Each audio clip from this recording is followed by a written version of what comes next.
ఎలా ఉంది భారతి? బానే ఉంది కానీ ఏంటది? గర్భిణులకు, వికలాంగులకు, ముసలి వాళ్ళకు మన ఆటో ఉచితంగా ప్రయాణం చేయొచ్చే. అందరినీ ఉచితంగా తిప్పితే మరి డబ్బులు? రోజంతా వాళ్ళనే తిప్పుకుంటూ కూర్చుంటామని ఉన్న వాళ్ళకి రోజంతా సాయం చేయడం మంచిదే కదా. అయినా మంచి పని చేసేటప్పుడు అపనష్టాల గురించి ఆలోచించకూడదే. చాలా చెప్పావులే గాని చాలు కాపు.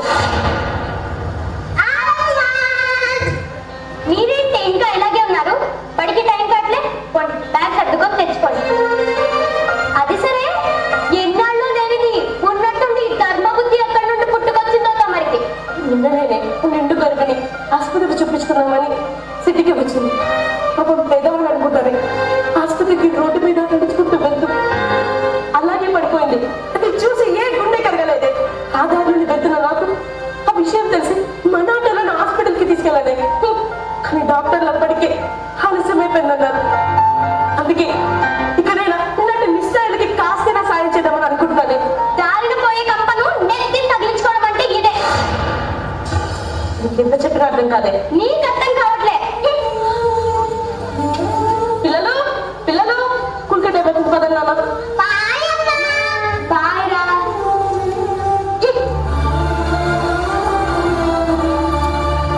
పదన్నా పాటక్.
అలాగే అమ్మా.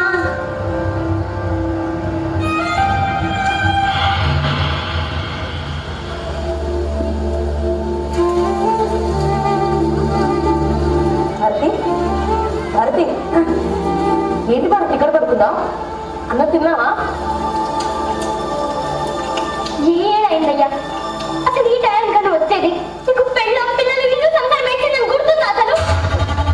కాదు భారతి, పేషెంట్ కి బాగా రచ్చకి కాలేజ్ హాస్పిటల్ తీసుకెళ్ళాను. అక్కడ ఆలస్యం అయిపోయింది భారతి.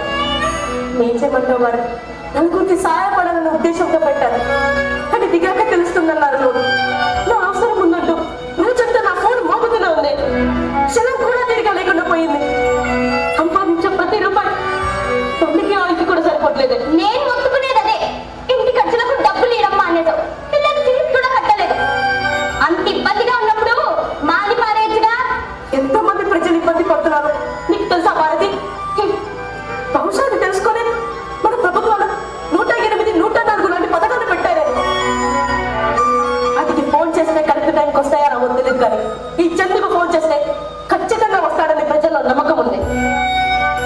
ఆ పదలో ఆదుకున్నందుకు ప్రజల్లో కృతజ్ఞతలతో చూసే చూపు మన కష్టాలన్నింటినీ మర్పించేస్తుంది. చివరికి మనకి మిగిలేది మంచినే. మరి ఇంకే ఆ తృప్తితోనే కడుపు నింపుకో. నేను మా అన్నయ్యకి కబురు పెట్టా. నేను పిల్లలు ఆయనతోనే పోతున్నా.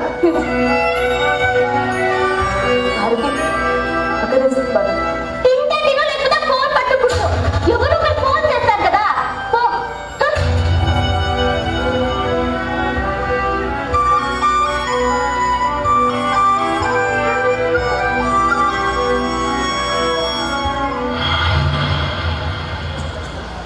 భారతి, మా భారతి.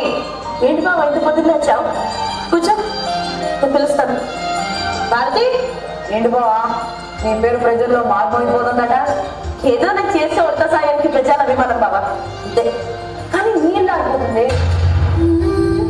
అది తెలియట్లేదా బావా? ఇప్పుడు జనానికి వాడుకోవడం తప్ప ఈ ప్రేమలు అభిమానాలు ఉండవు బావా. ముందు తెలుసుకో, నీ వల్ల ఎంత బాధపడుంటే నాకు రమ్మని కబురు పెట్టి ఉండాలి. ఇప్పటికైనా నీ సంఘర్షాలు పక్కన పెట్టి నీ కుటుంబాన్ని చక్కదిద్దుకుంటావా, లేక దాన్ని నాతో తీసుకోమంటావా? చూడు బాబా, నేను ఒక పని ప్రారంభించాను. కష్టం వచ్చినా నష్టం వచ్చినా వెనుకడుగు వేసేది లేదు బాబా. ఇది నేను చిన్నప్పుడు చదువుకున్నా. ఆయన వింటున్న నీచ మానవుడు విజ్ఞాన సంతృష్టులకే అని పద్యం నాకు స్ఫూర్తినిచ్చింది బాబా. అయితే నీ నిర్ణయంలో మారిపోయిందన్నమాట. భారతి, అన్నయ్య పిల్లల్ని తీసుకొని రాము, పోదాం. నేను రాలేనన్నయ్య. మళ్ళీ నీకేమైంది? ఇక్కడ ఉంటే కష్టాలే, అక్కడికి వస్తే మొగ్గును వదిలేసి వచ్చిందని తలంపులు. అందుకే నేను రాలేనన్నయ్య. జనాన్ని ప్రేమించిన వాడికి ఎవ్వడూ బాగుపడలేదు. నీ కర్మ. అన్నయ్య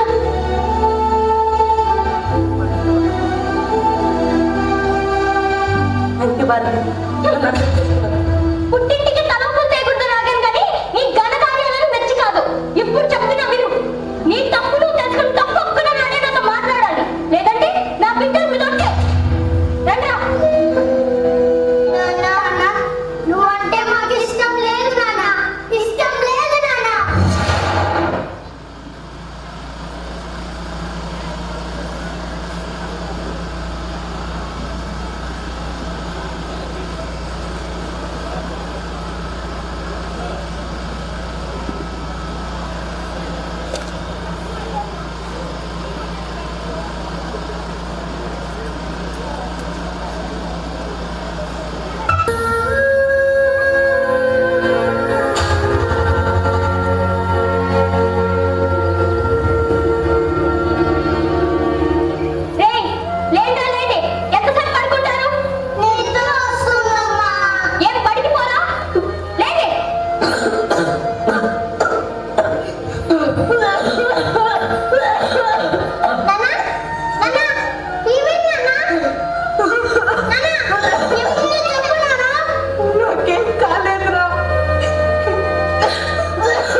ఎంతో మందికి సేవ చేసిన నీకు రావాల్సిన పరిస్థితి కాదు.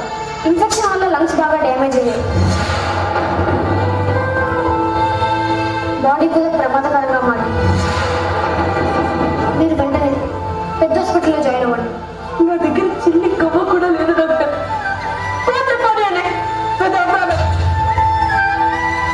మనిషిగా పుట్టినందుకు నలుగురు మనుషులకి సహాయపడ్డా. ఇప్పుడు కూడా మూర్ఖంగా మాట్లాడటానికి సిగ్గుండాలి. ప్రస్తుతానికి మందులు వాడదమ్మా.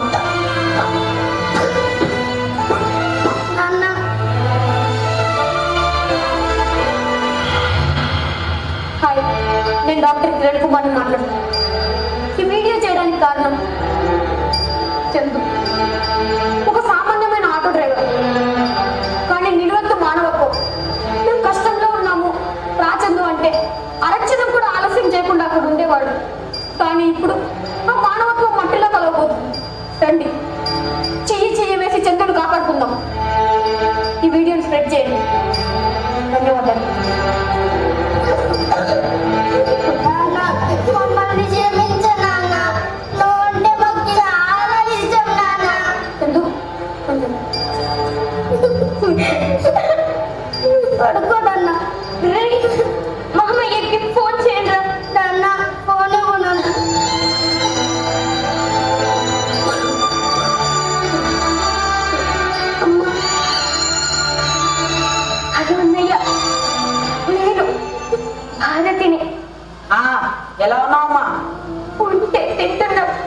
తిరుగుతుంటే పస్తులు ఉంటున్నా. కానీ ఏనాడు నీ సాయం కోరలేదన్నయ్య. కానీ ఇప్పుడు నీ బావ కడుపులో ఆరోగ్యం బాలేదన్నయ్య. కాసిన్ని డబ్బులుంటే పంపించన్నయ్య. ఆ రోజు నీ మొగుడికి నచ్చ చెప్తామని వస్తే ఇద్దరు నన్ను ఎదమని చేసి పంపించారుగా. పోడుగాడిలా ఇల్లు కుటుంబం వదిలేసి సమాజ సేవ అని తిరిగాడుగా. ఆ ప్రజల్ని చదువుకోవాలి పెట్టే.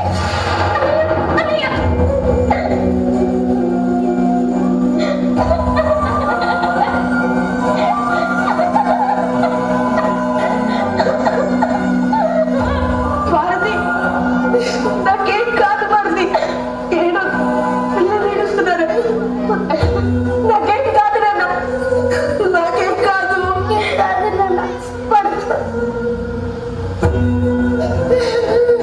నమస్కారం అన్న.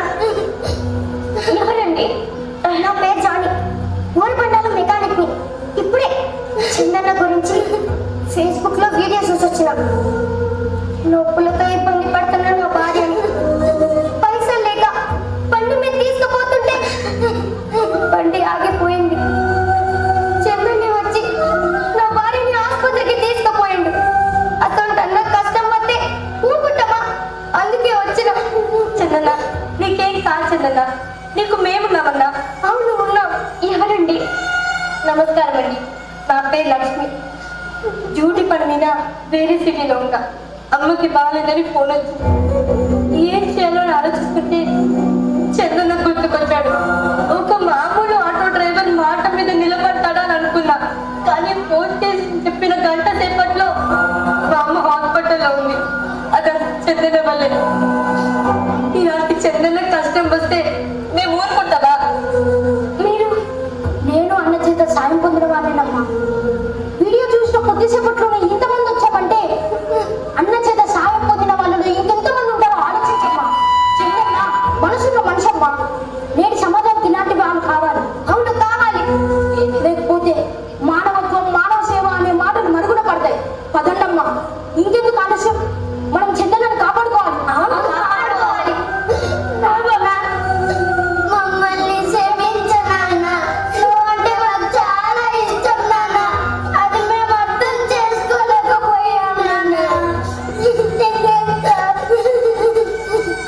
బాబా, ఇంతమంది మనుషుల్లో మనసులో స్థానం సంపాదించుకున్న నువ్వు దేవుడివి బాబా. భార్యనై నీ మంచితనాన్ని తెలుసుకోలేకపోయాను. మహారాజులాంటి మనసున్న నీతో ఇన్నేళ్ళు మాట్లాడక నా మూర్ఖత్వాన్ని నేనే ఎత్తి చెప్పుకున్నాను. నన్ను క్షమించు బాబా.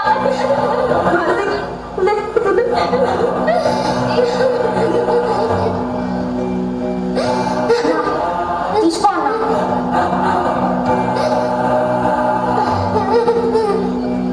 నిన్ను మేము కాపాడుకుంటామన్నా. కాపాడుకుంటామన్నా.